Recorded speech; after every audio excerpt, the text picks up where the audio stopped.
All right. So welcome to the August Thomist Poets reading series. And we're going to be talking about not one book, but three books. The Living Fire. It is three books because it is selected poems by Sarah and Dana Joya. And then it is guides for a curriculum, using the poetry of Sarah and Dana to talk about how to, it's for teens and tweens and adolescents, to try to help them, love poetry and literature the way we do. So I just wanted real quick, maybe Sarah, if you could do a quick introduction to yourself. Most of us know you, but. Sure. Christopher, first of all, thank you so much for bringing Lesley and myself to your community. It's such a pleasure to be with you, my friend, through many poetry workshops, and also to be among these great, generous-hearted friends of yours. So for me, very briefly, I'm a writer across all genres, with many years devoted to freelancing as a writer and editor. I've worked for 4 to 5 literary publishers as a developmental editor, and I've served as co-editor or contributing editor for journals, magazines, and newspapers.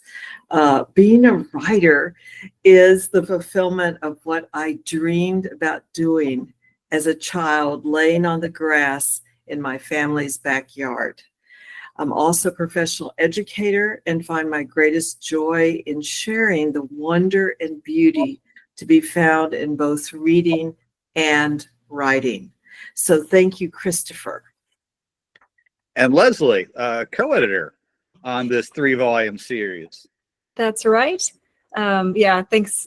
Also, I'll say to Christopher, thank you so much for bringing us all together, for everything you do for the literary arts community. We're very grateful to you. And I know Kathy West is here as well. I believe Kathy's here, and I want to thank her for all the work she and Mary Finnegan have done to support us as co-editors on this very exciting project. So I'm a writer and an educator. I'm currently serving a term as English department chair at Drake Jesuit College Preparatory in Houston, Texas. I have one chapbook of poems published called Calling the Garden from the Grave, and poems, critical essays, and whatnot published here and there and everywhere. And recently in May, I finished the USP MFA program and got that degree in the poetry track. It's very special degree to have. And so that's kind of what I've been doing for these last few years.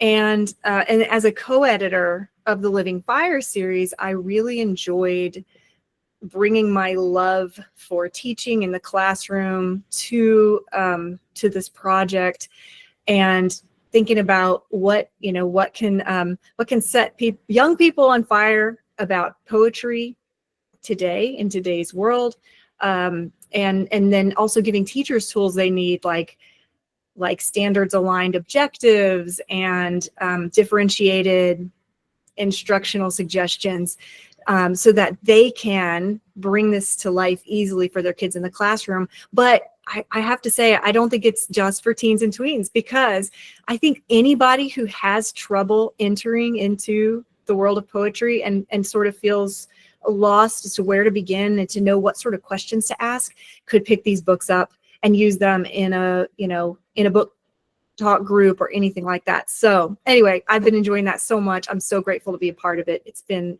really fulfilling. So your poems in this, Sarah, they're mostly some of your older ones. So I want you to read from those. Maybe you could kick us off with something a little more recent you've been working on lately. Sure, Christopher, I'll be glad to. I'd like to first read a recent ekphrastic work based on the photograph of Sophia Loren, who, like many of those magnificently gorgeous beauties, including Marilyn Monroe, had a somewhat ambiguous entry into the public eye. Initially, both of them came into the public eye through the vision of a single photographer, not the same one in each case. So this is a rondeau of 15 lines, employing 2 rhymes in stanzas of 5, 4, and 6 lines. Black and white photograph. Sophia Loren, Naples, 1948. Sophia smiles a shadowed grin that people say leads men to sin. Those liquid eyes, that coiling hair, are beauty's promise and its snare, as near as breath upon the skin. Despite her heartbreak born within, she grins. The man adjusts, zooms in. His cautious fingers reach with care. Sophia smiles. Unsure, she stands dead still. He grins and winks, then has her lift her chin. He seems to care and smooths her hair. That then compliments her dress, its flare. Seen under lights too bright for sin, Sophia smiles. So that's a more recent work, the product of my trying now rather unsuccessfully for 3 years to convert myself from being a free verse poet to a formal poet. Anyway, Christopher, would you like for me to just continue reading one of the poems that's also from the volume? I would love that. Okay, all righty, here we go. So friends, this sometimes I like to share the assignment that a poem was written in response to, and the second poem was written in response to one of the challenges from Dr. James Matthew Wilson to write a poem using language that has not been used that way in dealing with sacred topics. So there's going to be one Latin word in this poem, which is splendissimus, which sort of means what it sounds like, which is just the most ultimate, total, splendid thing. Okay, here we go. The poem is entitled, "O Great and Good God." O Creator, O Lord of limitless beyonds and unbounded vistas, O eternal Lord of muchness and more thans, you, O God, who are halo-crested and tornadoes splendid, O Lord, the mountain we must climb and the air we seek to breathe, O delicious splendissimus, O you beyond all beyonds. I love you. I love your creation, white flowers whose petals are a love song to bees. I love yellow tuna, coral reefs growing in water too beautiful to comprehend. Creatures who hop or slink or stare with yellow eyes. Birds of every feather who caw and clabber, hiss or tweet without a need for humans. I love tall men in blue blazers and red ties. Women in diaphanous gowns trimmed in seed pearls. I love these just as I love the secrets of lavender twilight under old oaks when the bats begin to dart in black ballet. I love it because inside some great question mark, you chose to call it and us into the explosion of synapses, hemoglobin, thorax, carapace, tendon, and bone. You called us into the green underside of veined leaves, into the dust motes and circling planets of pink-white galaxies. And you breathe life into this creation so it can be gemstone gorgeous, outlandishly fevered and grackle graced in beauty, worn by each critter, creature, plant, human element, and all of it so generously spiked, plumed, spotted, or ruffled with your own godly joy that we can't see any of it without seeing you. Oh, extravagance. Oh, Lord of all breaths and movements that are so crayon-hued and hyena-laughed, tumbling out of your great Father Godness, tumbling out of your never-tiring outspread arms. Oh, King of all. Oh, King of me. I can't understand you or your love except by saying thank you. Again and again and again. Amen.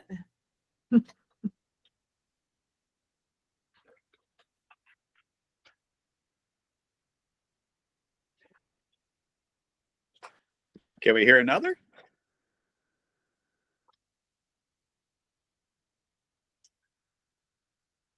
Oh, Sarah, I think we lost you for a second there. You're muted.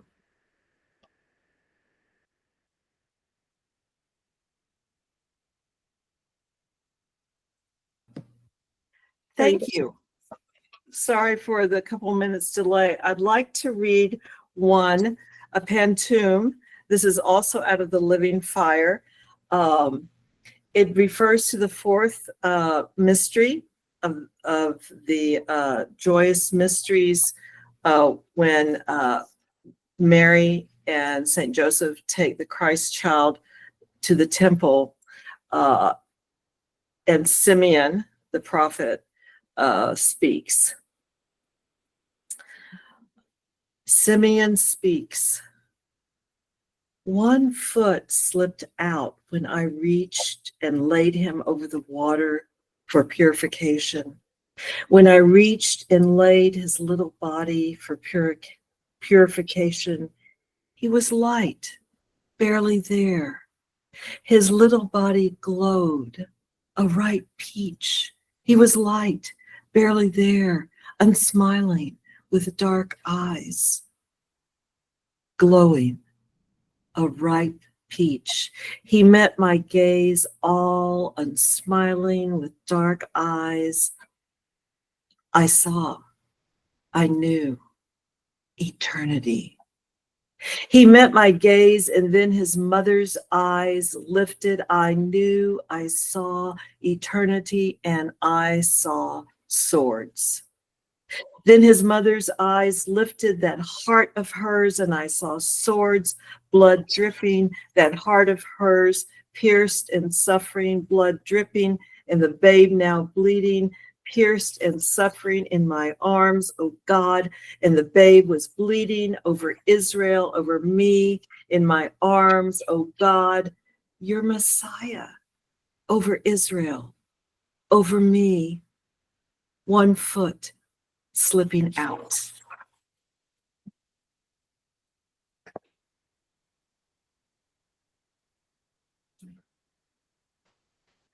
Oh, that was amazing.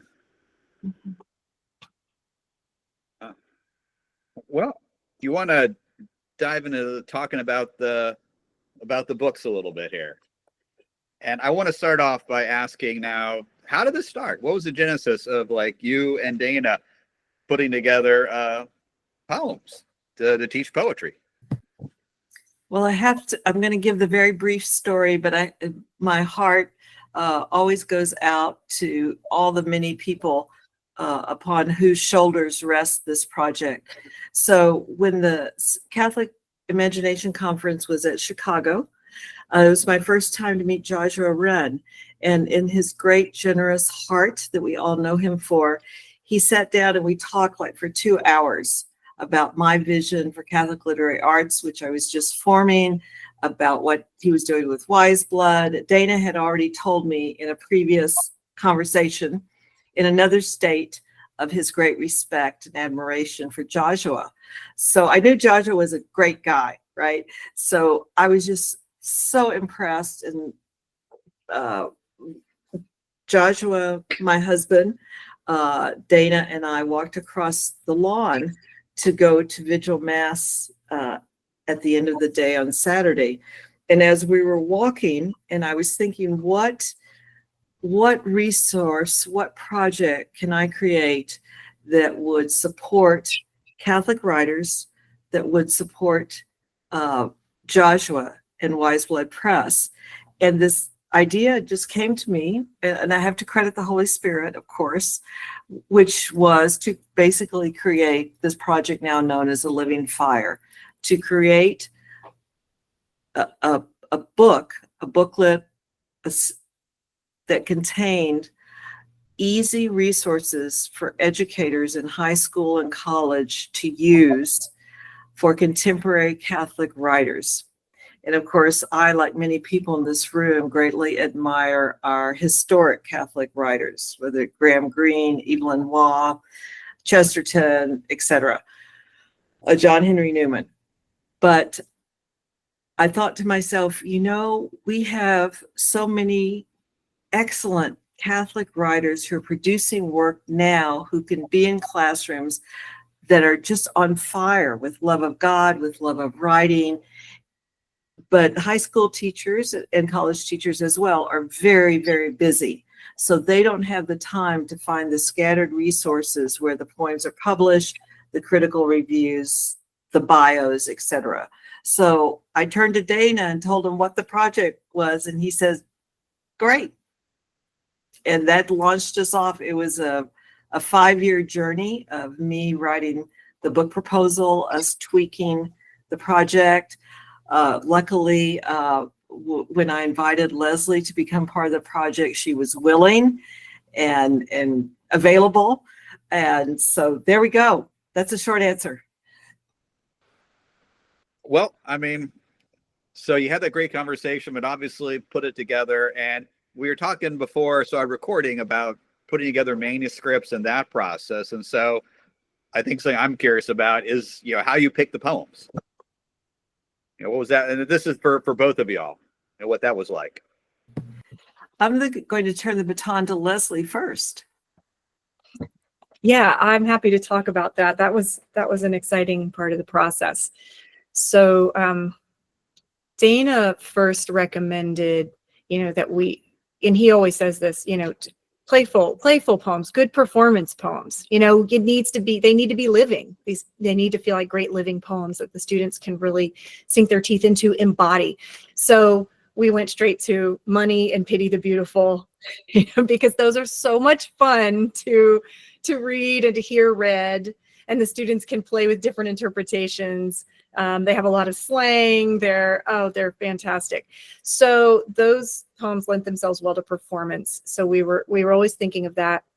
Then we had to think about, what's going to work really well, really easily for teachers in the classroom to make this win-win for teachers in the classroom. Of course, we wanted variety. Every classroom is different. Every group of students is different. Every teacher needs some things to choose from. What's going to speak to this class, or what do they really need? What do they need to hear right now? So we looked for poems of the right length, poems so teenagers love unexpected combinations. So something like Sarah's poem, St. Hawaii, the imagery of a hula dancer doll is juxtaposed with saint figurines in this tourist shop, and students they love that. They love the unexpected combinations of something kind of, almost feels pop culture-y, versus something really deep and resonant and philosophical and theological. They're riveted by action and conflict in Sarah's policing poems. So we have Dog Remembers Night and we have On Some Streets. They're very struck by those poems and by the conversations that come out of those poems. Students like thinking expansively about life and about the future, about how it can go right, how it can go wrong. So poems like Dana's The Road and The End of the World provide those great opportunities for reflecting on the well-lived life. Teachers need layers of complexity, so we wanted some poems that they could really dig into, sink their teeth into. lots of shifts and changes and complexities. We also wanted them to see some overtly devotional poems. So we have the two that Sarah just read are perfect because they're so vibrant and so beautifully emotional and just deeply loving.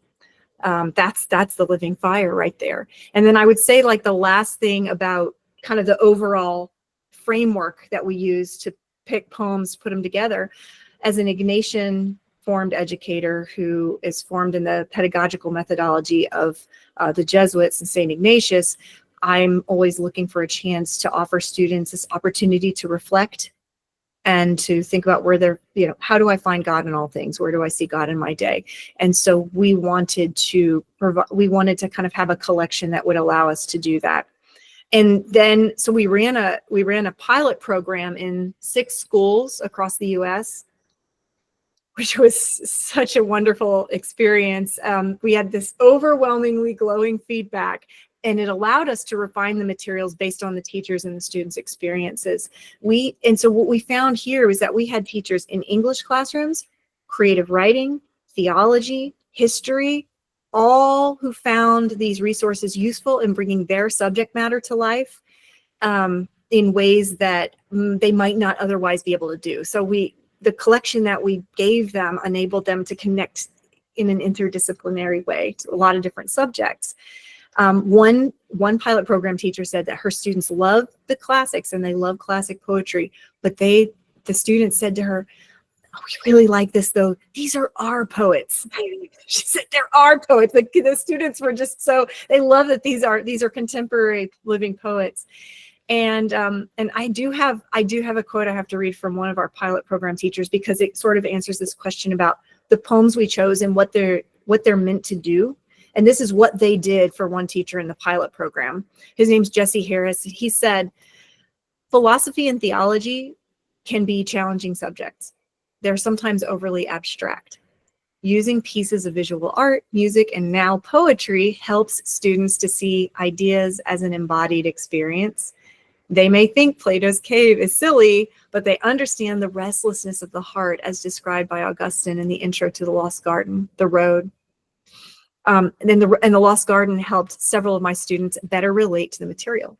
Moreover, he said, "I have 2 or 3 students who are burgeoning creative writers, and often they do not have a place in the curriculum to explore and develop that. But the prompts gave them the space. The prompts were broad enough that they could go in multiple directions to fit their current spirituality."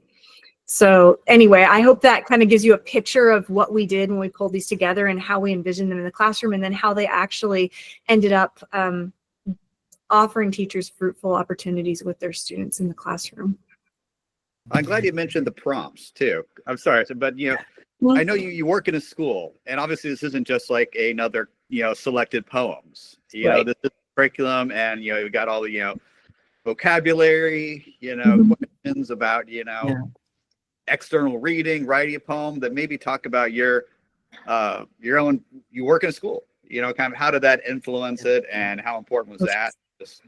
Oh yeah, and I guess to add to that, so yes, we have all these different resources for teachers to pull from, and when you're in a classroom and you have a class of students, you look out, into your group of beloved students, and then you say, what, I have this thing planned, what's going to speak to them right now in this moment, and each group and each moment and each day requires a different approach. So as the longer you teach, the more you get used to kind of feeling the room and saying, okay, this is what I want to start with. So we wanted to give teachers a variety of ways to enter the poem. If you haven't, like, maybe we have creative writing teachers, and those students are already very adept at doing the craft, right? They understand talking about craft. So we have craft questions to get them going.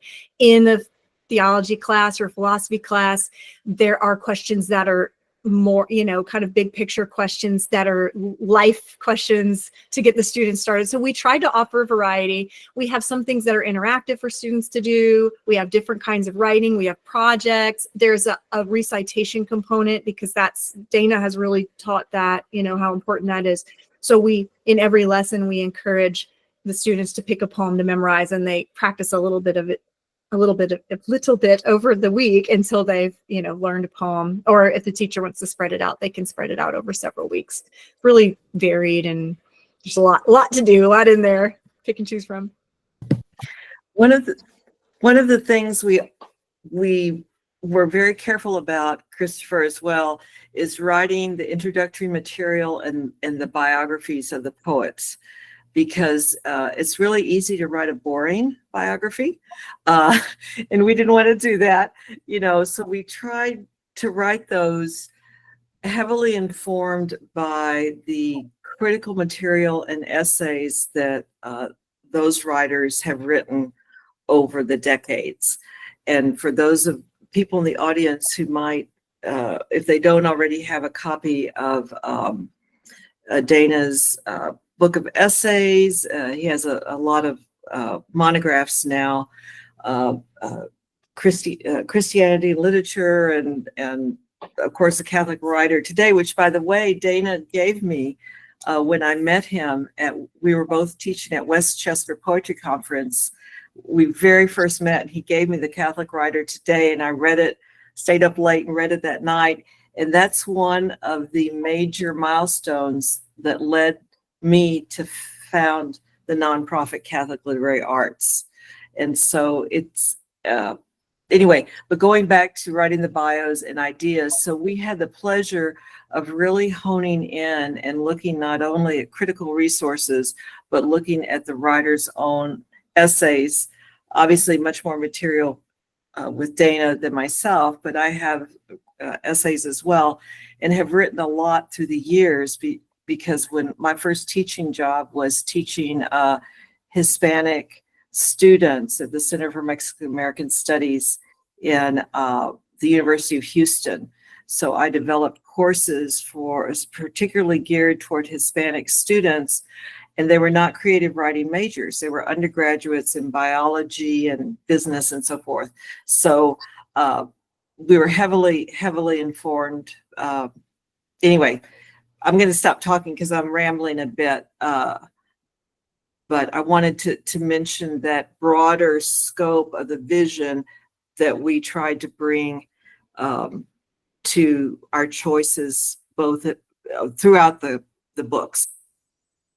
Well, Sarah, I know whenever we talk, you always talk about you have two vocations. You're a writer and educator, and they serve equal importance in your life. And so maybe just a quick moment about, ask Lesley about you as an educator and how that impacted your work here. Well, I have taught high school, and I've taught a lot of master classes in creative writing and creative writing at the collegiate level as well. But I've also taught I've taught presidents of corporations. I've taught in juvenile detention centers. I've taught in community centers with senior citizens. I've taught people who've been traumatized and haven't been able to pick up a pen or pencil for 43 years. I don't know how many people in your audience know that I've been a police officer for almost 30 years, but when I was full-time, I was also patrol police officer. So you really never know. You can get a call for a barking dog, and you can walk in and, well, the dog is barking because there's a dead body on the floor. I mean, you never really know what's going to happen. I sort of enjoy teaching in environments that are particularly challenging and energized with even people who don't like to write. Oh, that's awesome. And hopefully this will maybe let's get my daughter to want to write more. I still have a framed copy of her first poem, but all right. I'm going to stop talking to see if anyone wants to raise their hand in the good classroom way. If anybody's got any questions. Then while folks are figuring out how to raise their hands, I do want to put you on the spot. Sarah, your favorite poem in the collection from Dana, and then Lesley, your favorite poem by Sarah in the collection. Sure. Before I mentioned that, I would like to acknowledge, if he's still here, Dr. James Matthew Wilson. certainly one of my literary heroes. And Dr. Wilson read the series, read the books, and gave us an outstanding blurb. And so thank you so much, Dr. Wilson.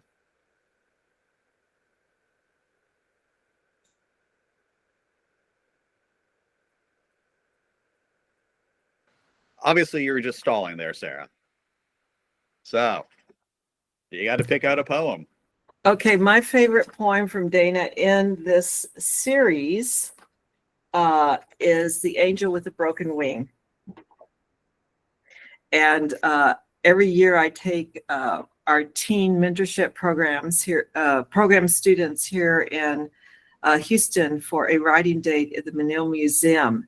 And we write in response to the art and talk about rhetoric over lunch. So there are pieces in that museum that are broken, and that poem brings a lot of resonance to the high schoolers.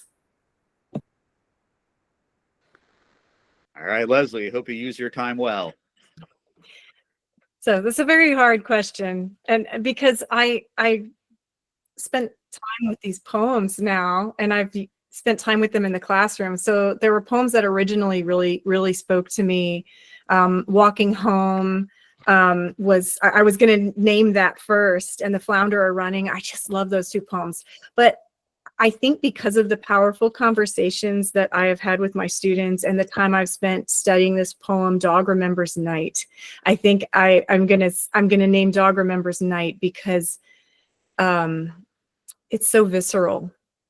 It shifts so strikingly. And so yeah, that's what I'm going to say today. I mean, gosh, I could name all 10 of them that are in the collection. Ask me, it depends on what mood I'm in. I like them all.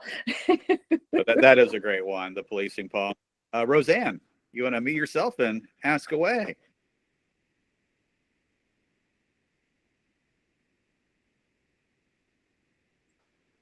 Oh, you're still muted.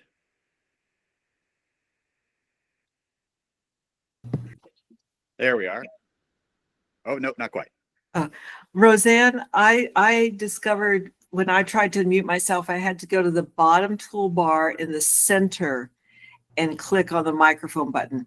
There we go. There we go. Oh, I just wanted to hear more about, I thought you asked Lesley to say more about her, her teaching experience too. And I wanted to hear more of myself. So that's my question. Just teaching in general, or with these specifically. What do you think? Where do you want me to go? On the same level of what Sarah was saying, Oh, okay. The kind of the power of the power. Yeah. Well, this is my first vocation, and I love it very much. And I've taught. I guess I've taught now elementary through, young college students, and I've spent most of my time with high schoolers and most of my time with high school boys, because Strake Jesuit is a Catholic boys' school in Houston, which comes with its own unique teaching challenges, especially with literature. The wordiness of it, can be a challenge.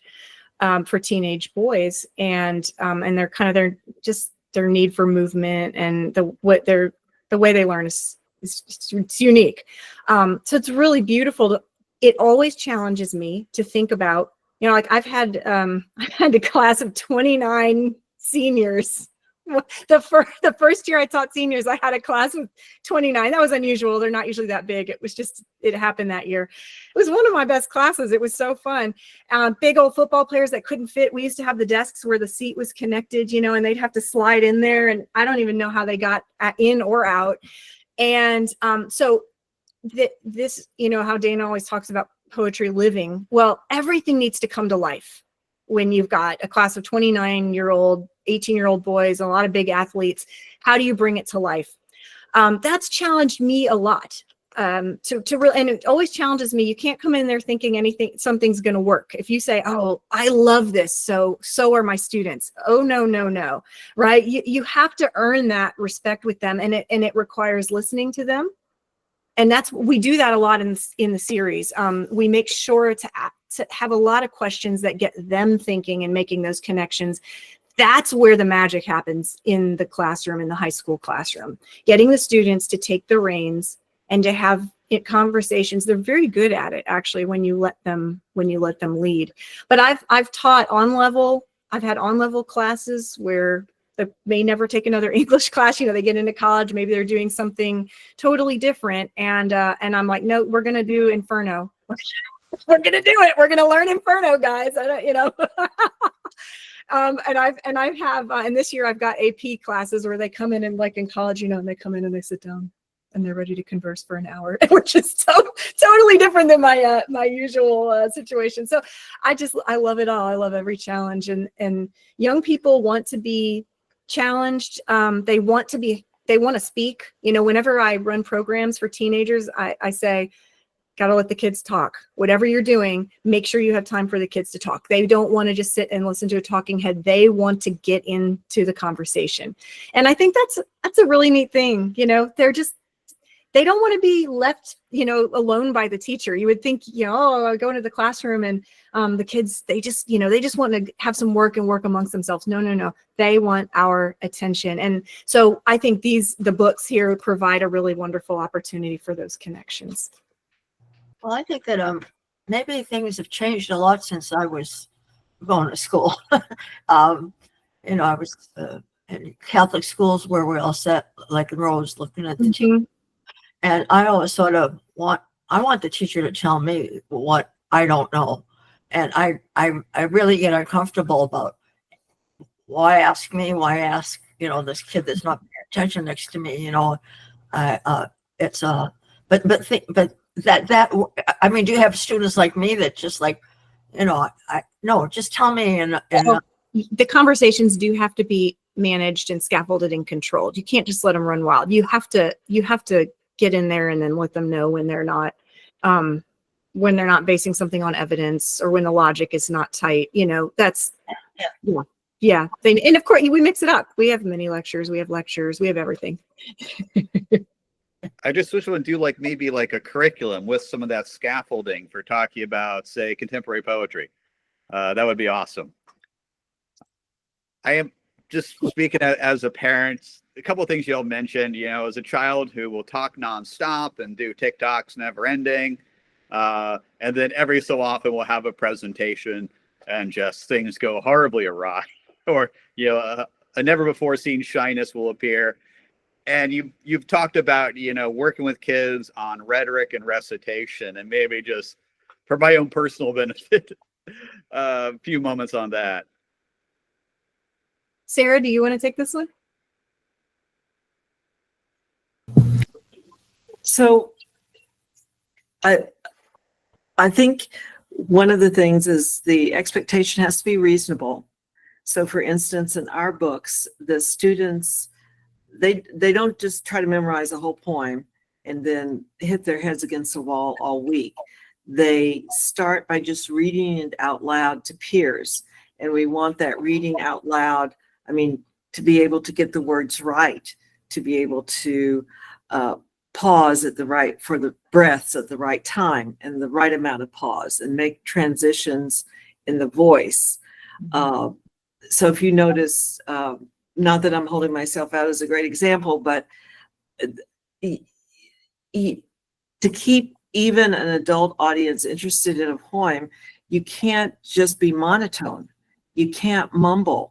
You gotta enunciate. You got to not let your voice drop off at the end.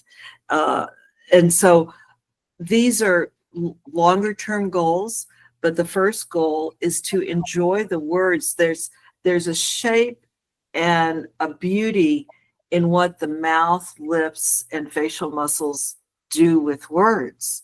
It's just that most of us in our ordinary day-to-day lives don't get a chance to either model that for a younger person or do much of it ourselves. So that I think when the teacher brings some of that care and attention to just listening, and the peers do it for each other, and the reasonable expectation is they are reading and memorizing only several lines a night.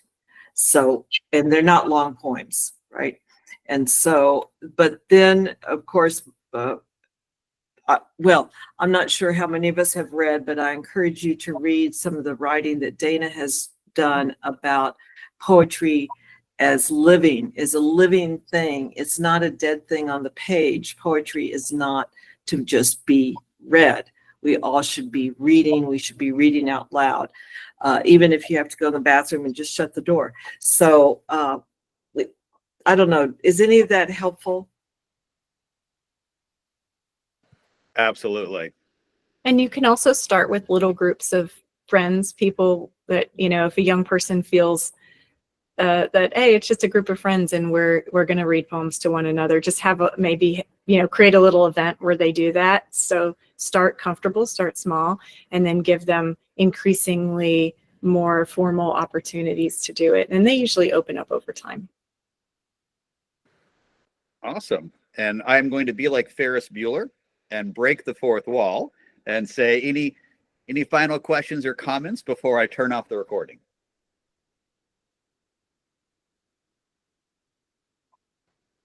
All right. Well, Matthew, our first non-UST poet to read in this series. Thank you, Christopher, for hosting this, and thank you, Lesley and Sarah, for being here. I mean, I have an interview coming up for an adjunct professors, and this will be the first time I be teaching. So, like, this has been like very helpful for me. I'm just keeping notes. And I just had a question for Sarah. I really enjoyed your poem, Black and White Photograph with Sophia Loren. And you mentioned before that you do a lot of freelance, and then this was like a structured poem. And I do a lot of freelance, right? Free verse poetry. And I always think about doing structured, but then it feels like a little intimidating to me. So you can kind of talk about like that adjustment. Thank you, Matthew, for the question. And so I will first say I've been trying to turn myself as a free verse poet into a formal poet for about 3 years now. It's one of the hardest things I've done ever in my entire life. And I'm not at all anywhere near as successful as people like Lesley Clinton, for instance, and Stephanie Sullivan, Paige Parker. Oh my goodness, Paige Parker. So there are many people in the room who have really excelled at doing this already. I think for me, the greatest gift in trying to learn metrical verse has been the class I took with Dr. James Matthew Wilson. I think you sort of have to have a professor who is totally comfortable, not only with the tradition, but with how to teach and how to teach specifically to get what you're doing is, for me, I would characterize is sort of like breaking my brain open and trying to get in there and switch things around and then put it back in and put it back together and put enough tape on it that nobody notices that I've had major brain surgery. So it takes a genius like Dr. Wilson, like Professor Ryan Wilson. I really think it does. I mean, the one of the great books by Timothy Steele about metrical verse. It's a fairly lengthy book. How you say it. Yeah, thank you. I read that book 3 times. It didn't help me a single jot in trying to learn, but maybe it could be just I'm inept. And Lesley probably has some wonderful things to say also. May I turn the baton? I have just an easy trick. Easy way to start is just find the music in it. It's just a beat. If you have a song and just write, pretend you're writing to a song, and you're writing new lyrics, and you'll feel it. That's the easy way to get started. Now that is not the hugely technical, because Sarah's right. there are a lot of technical things to do. But if you want to just get started and you're not ready to take a class and you don't have a professor, and start by feeling the music and then start learning, right? And at least then you're just moving towards that rhythmic aim. All right, thank you very much. That feels like a great place to stop this conversation about Living Fire. Thank you so much, Sarah and Lesley, for doing this. Thank you so much, Christopher. Thank you all for being here. It's so cool to see everybody here.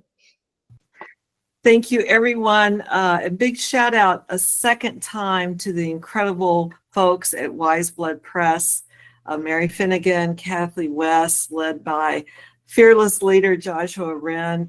Without them, these books, wouldn't be here for you, for us, and for the students and teachers. So big shout out to Wise Blood.